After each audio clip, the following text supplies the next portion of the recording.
Well, good morning and welcome again to Elevenses. It's show number 238. It's Sunday, the 15th of May, and it's a slightly grey day out there at the moment. There was a bit of rain early, but it seems to have stopped at the moment. Had a couple of lovely days, I have to admit, but today's not quite so nice. Apologies for being a couple of minutes late. Had to tidy up in the office and predictably put things in places where I couldn't find them again. Anyway, we're live and kicking. And today's show, what have I got for you? We'll be looking at Suzuki, who are seeking an early pullout from the MotoGP series. Ducati, meanwhile, one of their big rivals, have started assembling bikes in a plant in Argentina. The Ukraine are using stealth e-bikes in action. Segway are launching an e-moped range. We'll be asking if Honda are resurrecting the NX and CL model ranges. And the BBC gave no less than 2.5 hours of coverage to step scooter racing from London yesterday. And finally, today's discussion point harks back to one of my written posts, Focus on Friday, which oddly enough went out on Friday.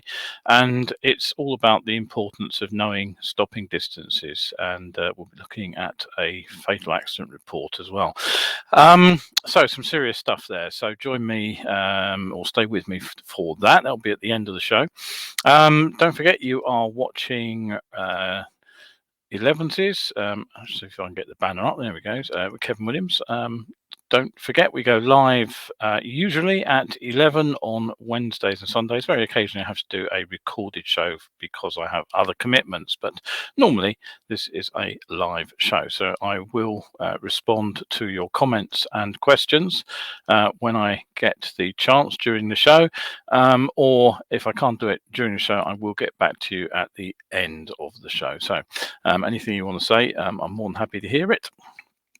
So let's start with just one piece of news. Now, I had a mini ride out booked for Saturday, May the 28th at 10 a.m. and it was intended to go from Epping into northeast Essex. And late last night, I was sent an email to tell me that there is a cycle race or some kind of cycle event anyway going on, which will involve road closures. Guess what? On exactly the roads that I was planning on using. So I'm not quite sure what I'm going to do about that at the moment, whether to reroute it or to rerun it on a different day. I will get back to you if you have booked. I'll update you when I've thought about it today. So settle yourselves down, as I say, for the next 30 odd minutes. Now, the first bit of news is that Suzuki has officially stated that the company wants to actually terminate its MotoGP contract early, intending to leave the top class of racing at the end of this current 2022 season. Now, it seems rumours began circulating around 2 weeks ago that the Japanese manufacturer was actually preparing to pull the plug, and they had enough substance that Dorna Sports, the company that manages the race series, quickly issued a statement publicly saying that this was not a move that Suzuki could make unilaterally, since they had a recently signed contract with the Suzuki X-Star team competing in the series until 2026. But last Thursday, May the 12th, the parent company Suzuki Motor Corporation officially announced that it's now in talks with Dorna regarding the possibility of ending its participation in MotoGP at the end of the 2022 season. The fact that this is actually a rather sudden change of plan is made pretty clear by the fact it was only in February that the team hired the extremely experienced team manager, Livio Suppo. So the question is, why would they want to pull the plug mid-contract? Now, it's probably not lack of success. You'll probably recall, if you're a race fan, that Johan Mir actually took the 2020 championship on the Suzuki, and it's actually hard to look past the formal Suzuki statement for clues.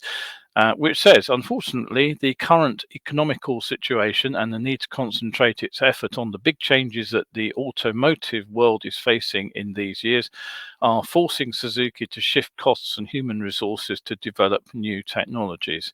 One rather suspects that the Japanese was run through a Google Translate or something there to get that particular translation. But anyway, the point being that Suzuki are seeing challenges and they need to shift costs.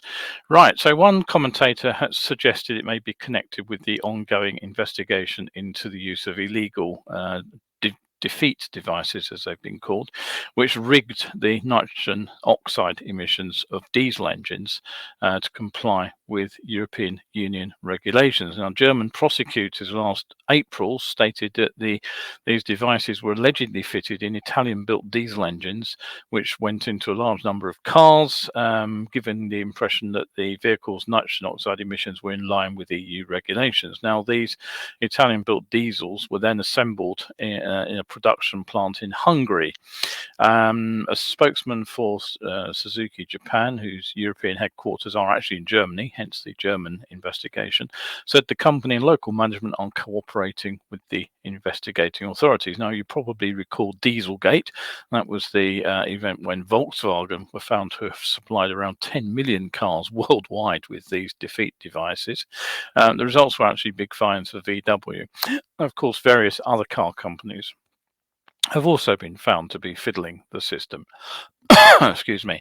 Now, another fairly obvious conclusion, although one I haven't seen in the motorcycle press, is that Suzuki are being forced to respond to the sudden change in the sales of electric cars and bikes, and the EU decision to place an end date on petrol-driven PTW sales. And most particularly, I'd suggest that they're actually realizing that the rapid development of e-bike ranges in China and India are actually poised to dominate the electric PTW market unless the Japanese do something about it rather quickly. And it is actually a development that seems to have caught the Japanese manufacturers on the hop. They have, plenty of prototypes and show bikes that have been demonstrated over the years, but there's very little in the way of running machines. And it may be that Suzuki, in fact, don't actually have the resources to allocate to run a MotoGP team, which is, if we're actually brutally honest, actually a celebration of a form of transport that has an end date that is now firmly in sight. Suzuki is, in terms of volume, somewhere around the 11th biggest auto manufacturer in the world, but they're only the 8th biggest motorcycle manufacturer, and that because they've been overtaken by Indian manufacturers Hero, Bajaj, and TVS. As well as the other giants, of course.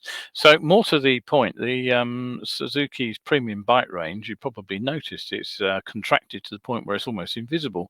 And frankly, I can't see how involvement in MotoGP actually sells bikes for Suzuki unless it helps them shift small cc models in the emerging markets, which of course is exactly where the hot competition from India and China is also targeted. So really, whatever the spectacle that MotoGP creates for fans, the brutal fact is that maintaining a MotoGP race team doesn't come cheap. The days when a privateer could actually fund themselves into a local race, let alone through an entire GP season, are long, long gone. And maybe, perhaps, just it's an indication that the MotoGP series itself is actually in a more vulnerable position than we may realize. It's hard for the organizers and competitors to cross-sell their product on the back of success in the series. It really is a very niche activity for all its popularity. Right, okay. So what else? Well, meanwhile, earlier this month, Ducati, who ironically, of course, are one of the biggest competitors in MotoGP and take Suzuki on head on in that series, and who happen to be owned by Volkswagen, the company at the centre of the Dieselgate affair, they officially announced a plan to assemble a number of models in Cordoba in Argentina for the local markets. Now, the agreement is made with Volkswagen Group Argentina to assemble what will be dispatched as completely knocked down bikes. So basically, it is the full bike, but they get put together at the facility, and that should begin somewhere before the end of this current year. Now, there are currently 7 Ducati dealerships located throughout Argentina, and they do sell the full lineup of Ducatis, but the first bikes built out there will be the Ducati Scrambler models, which are currently hot sellers over there, apparently. Their global sales and after sales vice president Francesco Milicia said in a statement, "The Argentine market is very interesting. Ducati has a strong positioning in this country, in which over the years we've been able to achieve excellent results, both in terms of volume and market share. In Argentina, we can count on great collaboration with the Volkswagen Group, which distributes our bikes, and it's also thanks to this strong relationship we're able to take this important step, which will help strengthen our position in the market even more." More to the point, it's actually the only third Ducati factory located outside of Italy. The other 2, incidentally, are in Brazil and Thailand. Okay, so don't forget, if you want to catch this show, that's the wrong one. If you want to catch this show, it goes out Wednesdays and Sundays at 11. If you miss it live, it is here on Facebook, of course, but more to the point, it's also on my YouTube channel, Survival Skills UK. Don't forget that all important UK at the end. And if you do pop over there, of course, the shows are indexed and much easier to find than they are on Facebook, where they will slip out of the timeline. Right, so now if you have been following Elevenses and my Facebook page for any length of time, you'll know that I have been following the rapidly maturing technology powering electric motorcycles. And not surprisingly, since one of the features of the electric bike is its stealth capability, they're increasingly being used by big game wardens and by the military. They make less noise and they have a reduced heat signature, which combats thermal imaging over a conventional petrol engine bike. And not surprisingly, given the ongoing situation in Ukraine, it's no surprise to find that the Ukrainian forces have been using electric motorcycles to respond to the Russian invasion. And their locally built electric motorcycles are offering the defenders a way to engage. E-Leak, which is a Ukrainian electric bicycle and motorbike company based in Ternopil, has actually begun supplying the military with a version of their Atom motorbikes. The Atom military has been commissioned by the Ukrainian forces. They have a top speed of 90 kph, so 55 miles per hour. They get a bit of a shift on there, and they can travel up to 150 kilometers or 93 miles on a single charge. Now, the bike itself is lightweight. It weighs just 70 kilos, 150 plus pounds, but it is designed with a hefty payload in mind. It can actually carry more than twice its own weight, so 150 kilos or 330 pounds, which is a fairly significant amount of luggage, you must admit. Now, hopefully, when the conflict is over, the machine will find a niche as a practical utility bike. Now, remember Segway. The name shot to public consciousness just over 20 years ago, actually, when these two-wheeled self-balancing personal transport devices invented by Dean Carman was launched. That was 2001. Since then, I have to say the original Segways all but disappeared. You know, they were zipping around on pavements for a while, but the revised models are actually still available, but the company seems to have been ticking over recently with a mixed range of e-step scooters, quads, and even a rather weird conversion kit, which makes a kind of 3-wheeled cart from one of the self-balancing Segways, which are still on offer. But you probably haven't realized that they're also poised to join the e-motorcycle revolution, and their quote, "Pioneering e-mopeds and scooters are about to hit the UK." Now, the new lineup is apparently set to quote, "to take the brand to another level of affordable, congestion-busting, environmentally friendly ingenuity." And to achieve that, you'll get a bike which has a fresh modern look, bright color options, lightweight frame, jump on and go features, removable battery, and a keen price tag. And yes, just in case you were wondering, there is more. You get special features operated by the inevitable phone app. It's the app actually has a capital A, so you know it's more special than the ordinary app.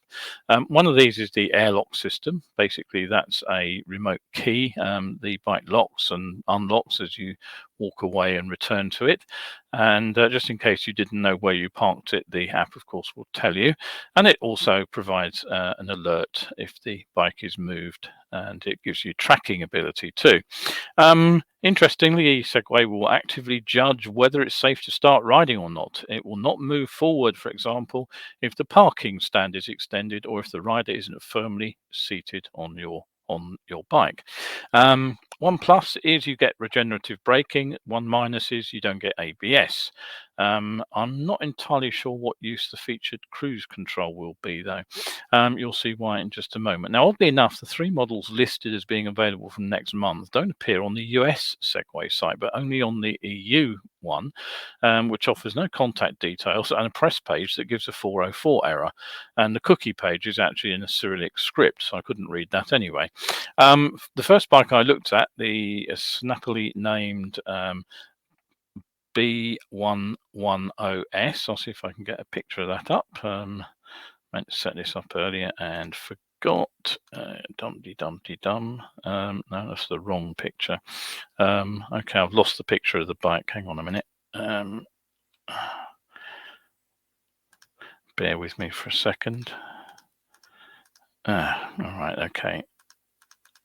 My pictures haven't updated. Right, okay, that's going to make life a bit tricky. All right, I haven't got a picture of the bike. Anyway, it's claimed to have 100-mile plus range, but when you actually drill down into the fine detail, you find that if you want to ride it at 25 kilometers per hour, that's 15 miles per hour, it'll only do 64k. Which is rather less than the claim. And if you want to go up to 25 miles per hour, which is about the minimum I'd want to ride at the road, you're down to 56 kilometers, sort of 30 odd miles. So the small print does say that the 110 kilometer claimed range was achieved with a 70k load at a steady 20 kilometers per hour. You could jog faster than that anyway. The bike also comes with a 4G SIM subscription, which is free for the first 2 years, but then of course you have to pay extra. And I still think that if you buy one of these machines with these apps, which are vital for using it, it should be included in the 2,200 to 3,500 price bracket, because that seems a little steep to me. Right, okay. So, all right, on with the next story. I do have actually got the picture for this one, even if I haven't got the picture for the others. This is the bike involved. Now, ever since the latest death of motorcycling headlines hit the press, by which I mean, of course, the end for the internal combustion engine in its current form, at least, there have been relatively few new bikes announced, which is hardly surprising. But what we are seeing are styling jobs on existing motorcycles, and Honda apparently have 2 more on the way. Now, I'll be looking at teaser stories that say the Hornet is about to be resurrected next time out, but today I'll focus on the likely rebirth of the CL and NX range of bikes. Now, the CL range dates back to the 1960s, late 1960s at least. They came in various capacities, including a 250, and the model on screen is actually a 450 CL. And as you can see from the styling, they were what I suppose we'd probably call naked street scramblers now.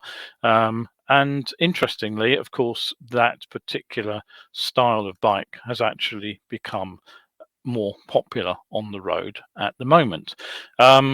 If I remember correctly, the CLs actually also had a lower than usual first gear, which allowed them to trickle along at low speeds, and was one reason I think they tended to become popular as farm bikes. You still, I think, find bikes like that around the world.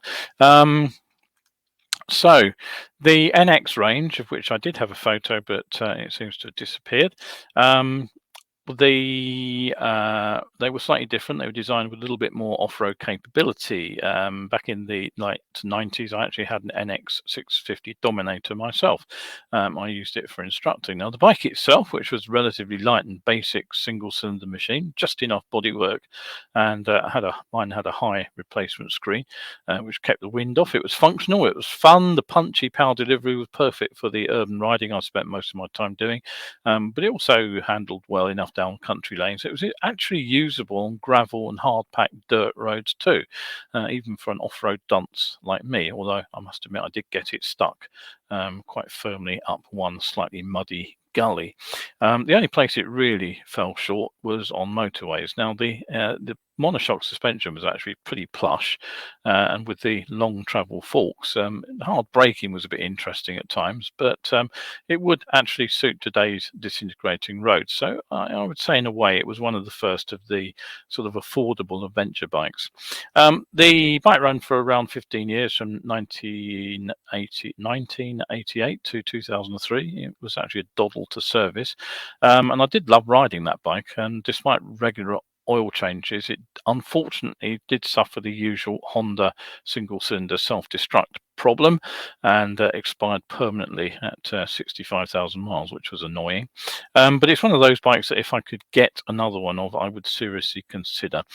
So I was actually interested to see that Honda has reportedly made an application to register both the NX and the CL names with the Property Office in European Union, and the word is that there are likely to be 150, 200, 250 variants, right up to a 500. So the implication is that the NX 500 and CL 500 are likely to use the 471 twin-cylinder engine we already find in the CB 500 range, which of course includes the naked CB 500, the sporty CB 500R. I think there might be another R in there somewhere, I can't remember. There's a custom CMX 500 Rebel, of course, and there's also the CB 500X adventure style bike.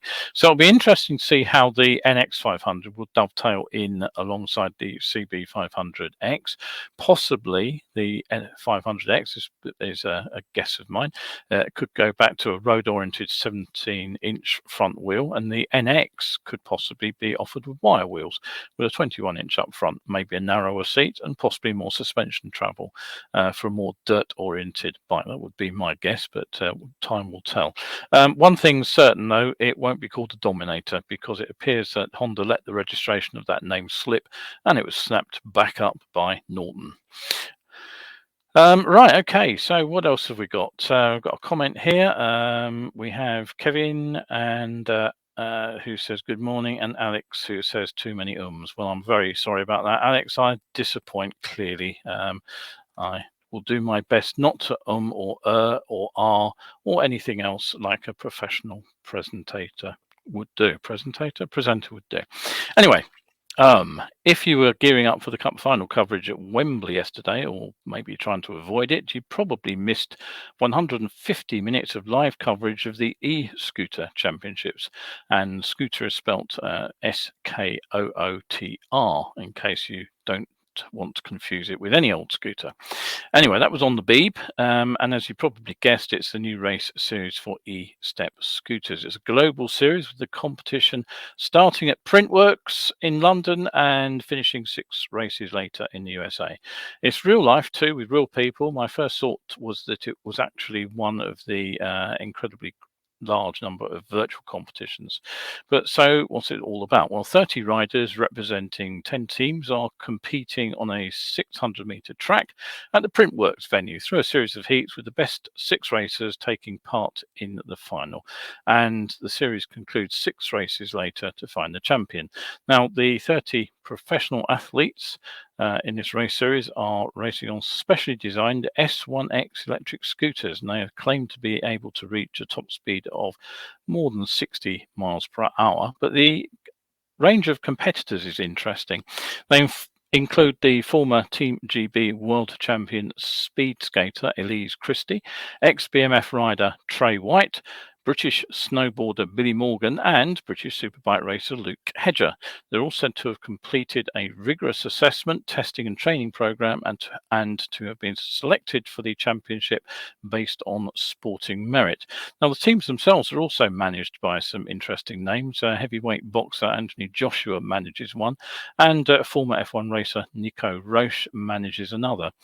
You can find a gallery of photos of the event on the Guardian website, and I'll just pop that up for you to peruse. There it is. And if you want to go to iPlayer and watch the actual event itself, you will find it here. There it goes. Right, okay. Hopefully only one in there for you, Alex.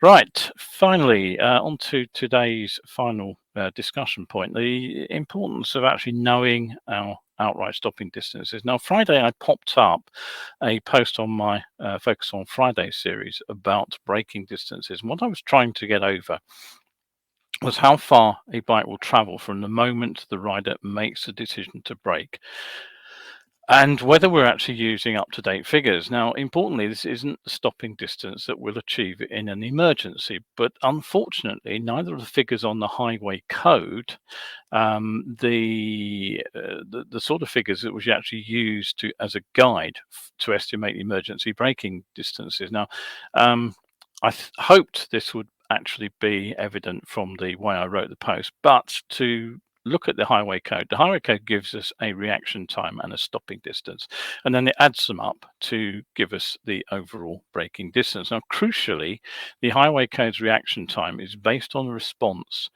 from the moment the need to be able to brake becomes apparent to hitting the brakes themselves of 0.7 seconds. So that is the highway code's reaction time. And that's about how long it takes us when we're on bike test or car test to actually respond. So if you're in the car, you'll have been primed that the examiner will slap the dashboard to indicate you need to pull your emergency stop. And that takes about 0.7 of a second for us to hear that sound and then hit the brakes.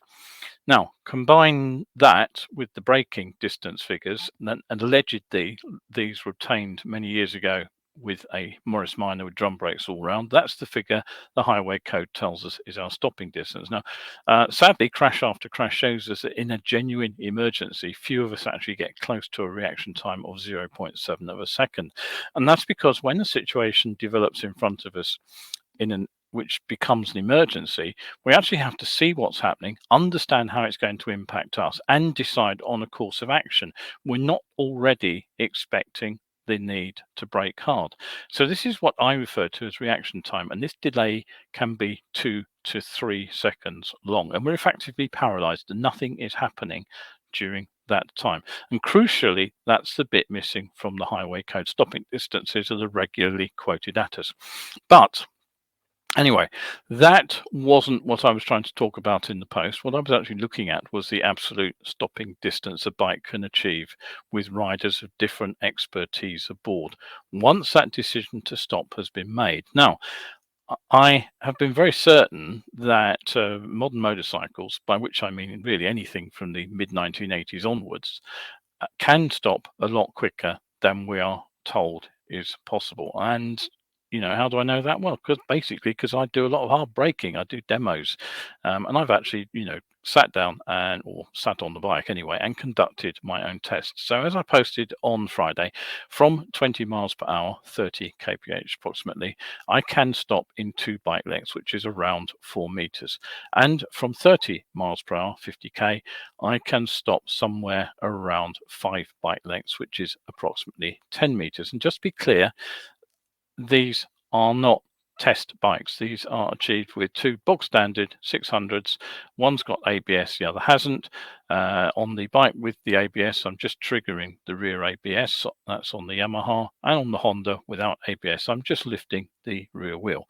And again, both bikes are pretty standard kit. They're the sort of thing that the average rider will be riding on the road. They were fitted with part-worn original pads. Neither have had the brakes freshly serviced.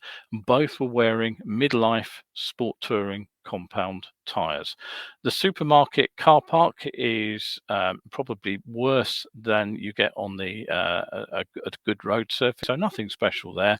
And I would say the only thing that really worked in my favour is that I do practice e-stops every spring. I do demonstrate e-stops regularly throughout the year, and that's probably why after just a few runs to test the surface at relatively low brake pressure, I was actually able to achieve a good level of consistency on these stops. Now, what I did next was I ran those figures through a stopping distance calculator to calculate my deceleration. So 10 meters from 50 kph generates a deceleration of minus 9.65 meters per second, or 0.984 g. Now, is that good? Well, you can judge for yourself, because I also happen to have a copy of a recent study on braking performance from Italy, and they found that the mean meter per second braking forces generated by 4 different skill groups were as follows: novice 3.83, intermediate 5.28, advanced 6.76, expert 8.03. And again, I'll just put those up in the comments for you so you can see them and hold them in your mind.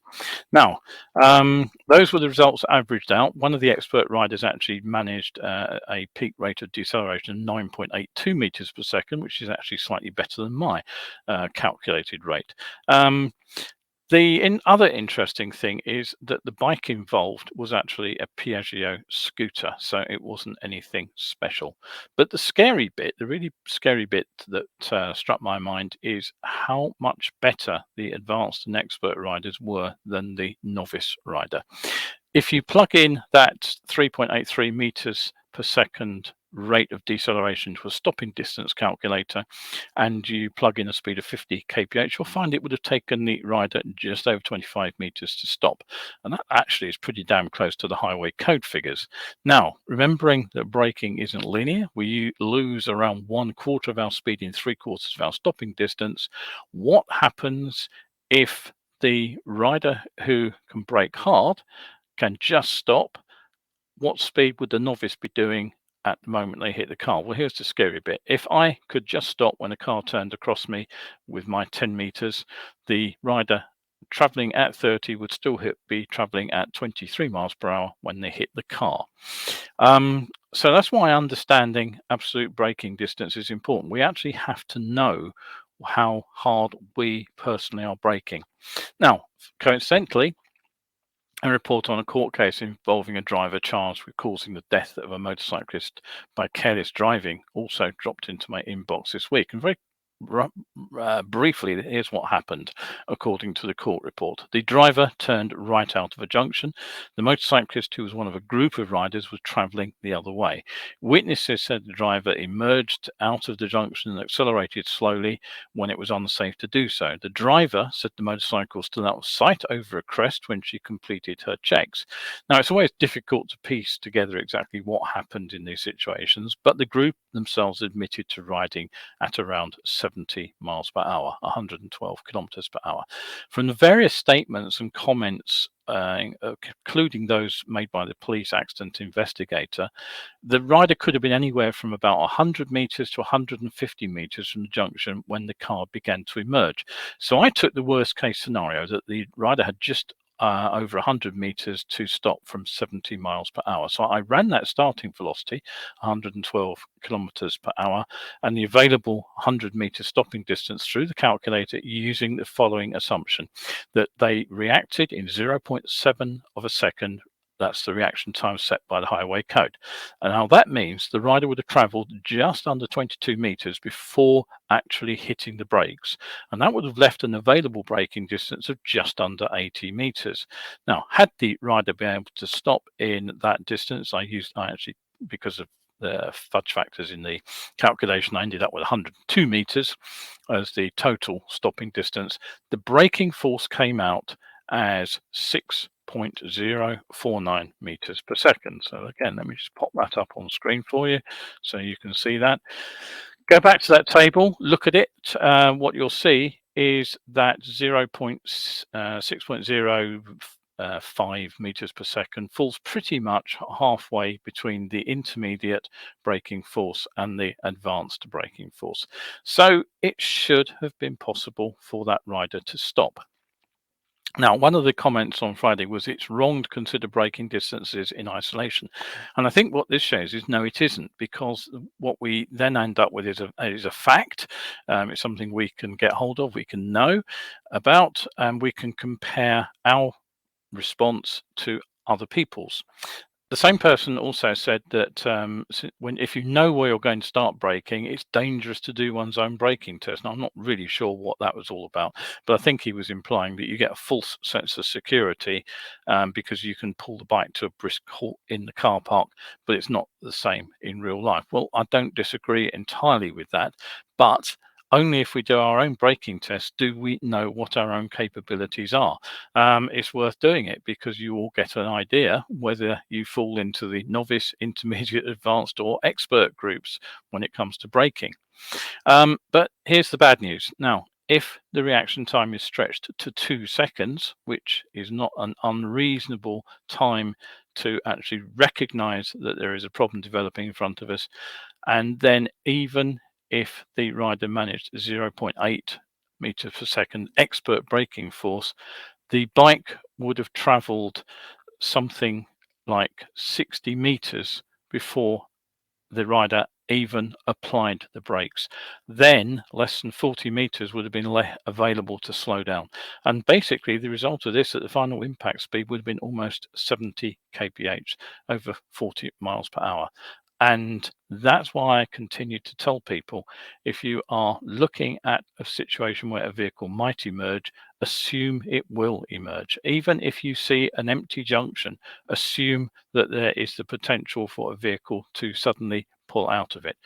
And that's the important thing here. Defensive braking is two parts. It's one part outright ability, and we need to practice till we get good on the brakes.